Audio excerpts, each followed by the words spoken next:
સરદાર પટેલની કર્મભૂમિ કરમસદને મનપામાંથી અલગ કરવાની માંગનો મામલો ગત તારીખ 9મીથી મિથિલેશ અમીને અન્ય આગેવાનો સાથે મળી ધરણા શરૂ કર્યા।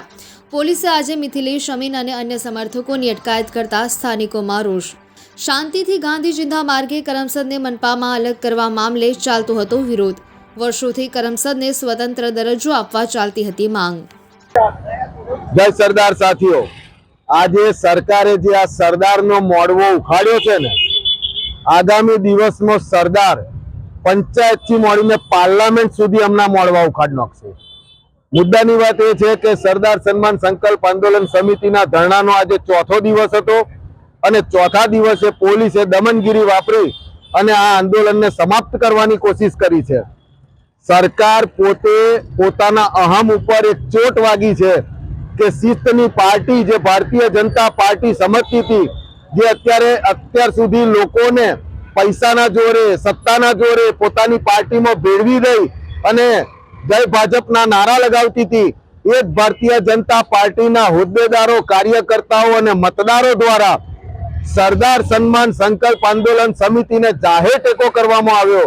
ભારતીય જનતા પાર્ટીની અંદર રહેલા સરદારોનું સ્વમાન, સન્માન અને સ્વાભિમાન જાગ્યું ત્યારે એમણે જાહેર મંચ ઉપરથી ભૂપેન્દ્રભાઈની 162 સીટની મજબૂત સરકારને અને પંચાયતથી મળીને પાર્લામેન્ટ સુધીની મોદી સરકારને ચેતવણી આપી છે કે આગામી દિવસોમાં જો સરદારનું ગામ સ્વતંત્ર નહીં થાય તો અમે આંદોલનને જલદ કરીશું। ભારતીય જનતા પાર્ટીના કાર્યકર્તા અને આગેવાનો પણ જો આંદોલનમાં સામેલ થયા ત્યારે સરકારની અહમને અને મોદીના અહમને આજે ચોટ વાગી છે, તો પોલીસના બળ પ્રયોગ દ્વારા એમણે આજે સરદાર સન્માન સંકલ્પ આંદોલન સમિતિના ધરણાના ચોથા દિવસે મોડવો ઉખાડી નાખ્યો છે। છતાંય આ આંદોલન અમે પોલીસ સ્ટેશનના કેમ્પસમાં પણ કહ્યું છે કે ગમે તેટલી ધરપકડો થાય, ગમે તેટલી વાર કેસો થાય તો એ આંદોલન ચાલુ રહેશે। બીજી એક વાત મહત્વની છે કે સરકારે 4 દિવસ સુધી પરમિશન આપી અને એકાએક સિક્યુરિટીનું રીઝન બતાવી અને પરમિશન રદ કરી। એ શું સૂચવે છે? સરકારને પોતાને એક ભીતિ છે કે અંદર પોતાની ભારતીય જનતા પાર્ટીમાં જ વિસ્ફોટ થશે અને વિસ્ફોટ થઈ ચૂક્યો છે।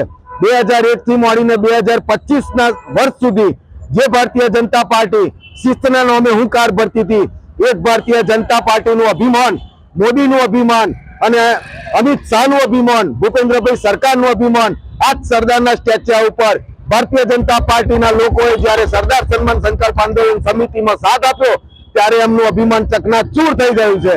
આગામી દિવસોમાં એક નવા કાર્યક્રમો સાથે આ આંદોલનને અમે વધુ ઉગ્ર અને ગામે ગામ, શહેર સુધી અને તાલુકા જિલ્લા સુધી સમગ્ર ગુજરાતમાં પહોંચે એ સુધીનું વિસ્તરણ કરવાનું પ્લાનિંગ કરીશું।